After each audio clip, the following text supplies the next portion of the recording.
መቼም ሴት ልጅ ነሽ አይደለ? ልጄን አድኝልኝ ልልሽ ነው የመጣሁት። እባክሽን ልጄ እባክሽ። ያለፈው አለፈ አይደል ማዘር? ለእኔ እኮ ታሪኬ ነው። ቆይ የወጋ ቢረሳ የተወጋ ሚረሳ ይመስሎታል እንዴ? እና ልጄ ይለይላት ጨክኜ ለተዋት። እኔስ በዚህ እድሜ እናንተ ፊት መቆም የፈለኩ ይመስላችኋል? እስኪ ለአንድ ደቂቃ ቆም ብለው ያስቡት። በእኔ ቦታ የእርሶ ልጅ ቤቲ ብትሆን ኖሮ ምን ያደርጉ ነበር? ኪራ፣ በቤቲ በኩል ያለኝን አቋም አለማወቅክና እዚህ ድረስ የተሻለ ነገር አገኛለሁ ብለህ መምጣት በጣም አሳዝኖኛል።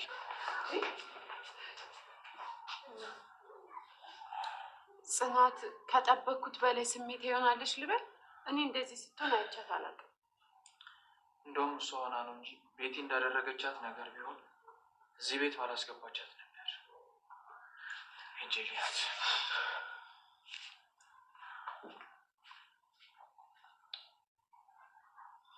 አይዞት በቃ ማዘር፣ ቀን ሲጥል ፈራጁ ብዙ።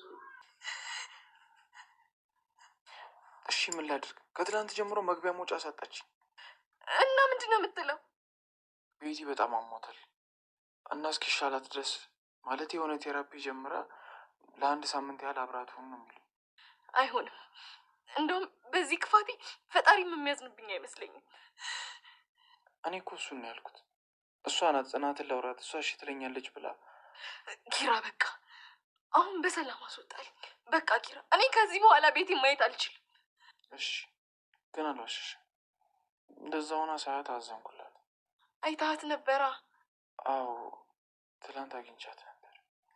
አረ እና ነገሩን ከጨረስክ በኋላ ነው ወደ እኔ የምትመጣው?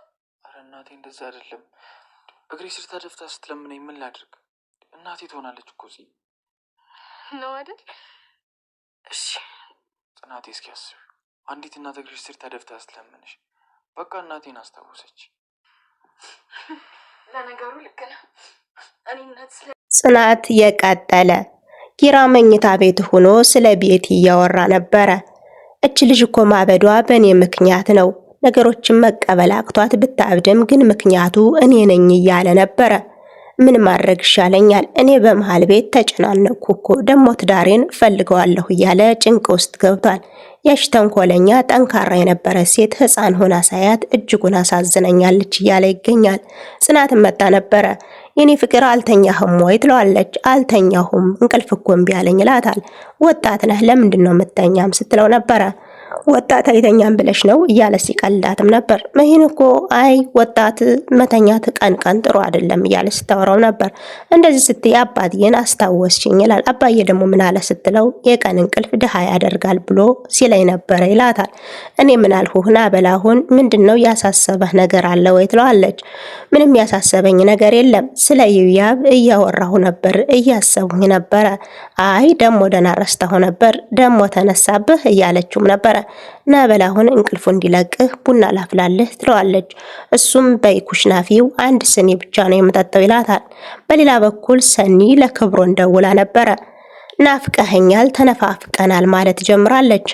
እንግዲህ ፍቅርን እንደ ኮሶ የምትጠየፈው ወይም ደግሞ የምትፈራው ሰኒ ዛሬ ላይ ተልፈስፍሳ እናያታለን። እንግዲህ ክብሮንዬ ናፍቀኸኛል፣ የምናደርጋቸው ነገሮች ሁሉ እንዳለ ናፍቀውኛል፣ እኔ ግን አልናፈቀኝም፣ ግን እየሰራን የምንበለው ሁሉ እየናፈቀኝ ይገኛል እያለች በስልክ ስታወራው ነበረ። ገና ከሄድኩ እኮ 2 ቀን ነው እያላትም ነበር። እሱስ ልክ ነህ፣ ግን የምናደርጋቸው ሁሉ ናፍቀውኛል፣ ግን አንተ አልናፈቀኝም፣ ጋሸስ እንዴት ነው በማለት ሰው መጠየቅም ጀምራለች። የቤቲ እናት ወደ ነኪራ ቤት አምርታ ነበረ። ህሌናም በር ላይ ነበረችና በሩን በመክፈት ኪራን ትጠሪልኛለች ትላታለች። አይ ወደ ውስጥ ልግባ ወይስ ትጠሪዋለች ስትላት አንቺ እዚህ ቆይ የማላቀውን ሰው በፍጹም ወደ ውስጥ አላስገባም ትላለች ህሌና። ኪራ መጣ። በአጋጣሚ ኪራ ነበረ በዛው በር ላይና ጥሪልኝ ስትላት እንዲሁም ኪራ መጣ ትላታለች። ኪራ ተመጣ በኋላም ከዚህ ደግሞ ምን ትሰሪያለሽ ይላታል። ቢያንስ እንኳን እድሜዬን ለምን አታከብርም ትለዋለች። እሺ ምን ልታዘዝ ምንድነው ይላታል። ልጄ ያበደች ነው እየባሰባት ነው፣ አሁን በመድኃኒት አስተኝቻት ነው የመጣው ትለዋለች። ምን ወሰንህ? ቅድም እኮ ነው ገና እየተገናኘ ነው፣ እንዴት ባንዴ ምን ወሰንህ ትለኛለሽ? እንዲያውም ለሌላ ጊዜ እንደዚህ ያደረግሽ በመድኃኒት አስተኛትም ሲላት ነበር። ለምን አንዴ ዝም ብለሽ ግደያት አትለኝም ትለዋለች ተበሳጭታ። እሱም ግራ ቢገባው ምን ማድረግ ይሻለኛል በይ በቃ አስብበታለሁ ይላታል። ህሌናም በር ላይ ተጠግታ ስታዳምጥ ነበረ። ኪራም ነገሮችን ከጨረሰ በኋላ ወደ ውስጥ ሲገባ ህሌና በር ላይ ተለጥፋ እየሰማች ነው። ሰይጣን አንቺ ምን እያደረግሽ ነው ሲላትም መጥረጊያ ጠፍቶኝ እየፈለግኩ ነው መወልወያ እያለች ስትቀበጣጥርም ነበረ። እች ልጅ የሆነውን ሁሉ ወደ ካፌ ጎራ ብሎ ለጓደኛው እየደወለ ነበር። የድሮ ኤክሴ አሟታል ወደ ቤት ልትመለስ ነው ይለዋል። እንግዲህ ጽናትም ባለቤቴ ናት እያለ ሁሉንም ነገር አብዳለች ቀውሳለች እያለ ለጓደኛውም ሲያወራው ነበር። እንግዲህ ሆድን ሲያወሩት ቀለላል እንደሚባለው እንግዲህ ፈትፈት አድርጎ ሲያወራም ነበር ለጓደኛው። ኪራ እጅጉን አዝኗል። በሌላ በኩል እንግዲህ ህሌና ለጽናት የሆነ ነገር እየነገረቻት ነው። የሆነ ሴትዮ መጣ በር ላይ ከኪራ ጋር እያወራች ነበረ። ልጄን አድንልኝ አተርፍልኝ እያለች ታወራዋለች ትላታለች። ጽናት ደግሞ ስለ ባሌ የሆነ ነገር አትንገሪኝ፣ እንደዚህ አይነት ኪራና እኔ ችግር ቢመጣም ራሳችን ነው እንጂ የምንፈተው ሌላ ሰው ሲነግረኝ ደስ አይለኝም እያለች ተበሳጭታ ጥላት ሄደች። ሁለተኛ ወሬ እንዳታመላልሽልኝ ብላ ነገሮችን ትዘጋለች። ህሌናም እንግዲህ እውነቱን ስለነገርኳት ትመጻደቅብኛለች ወይ እያለች ተናዳ ሶፋ ላይ ቁጭ ብላ ነበረ።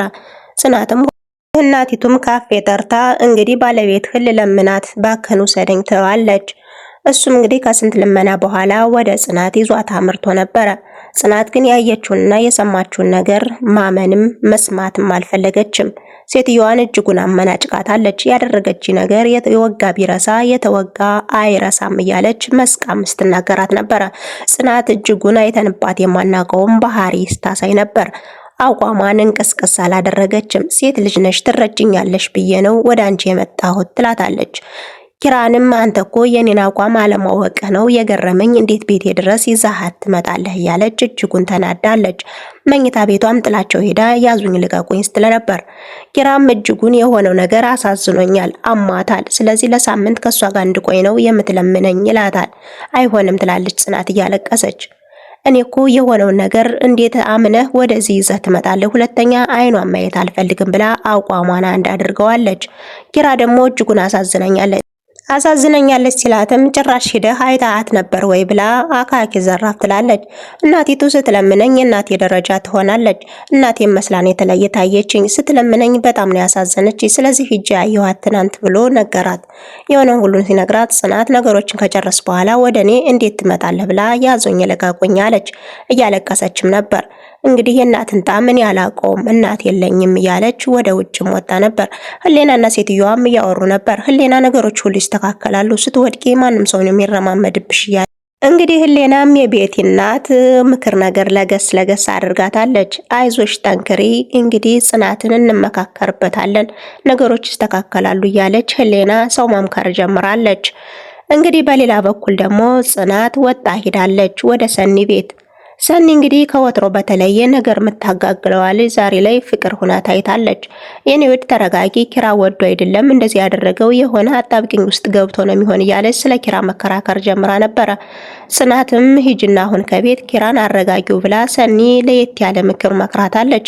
ሰኒ መሀል ላይ ተመስገን ፈጣሪ እንደዚህ የቀየርከኝ አምላክ፣ ሌላ ጊዜ እኮ ነገር ከማባባስ ውጭ እንደዚህ አይነት ነገር ማጽናናት አልችልበትም ነበር እያለች ፈጣሪዋን ስታመሰግንም ነበረ። ነይ በይ አሁን ኪራን አጽናኘው፣ እሱን አይዞህ በይው ከጎን ሁኝለት ብላም ወደሱ ይዛት ስትሄድ ነበረ ድራማው የተጠናቀቀው። ቀጣዩን ይዤላችሁ እስከመመጣ ድረስ ሰናይ ጊዜን ተመኘውላችሁ።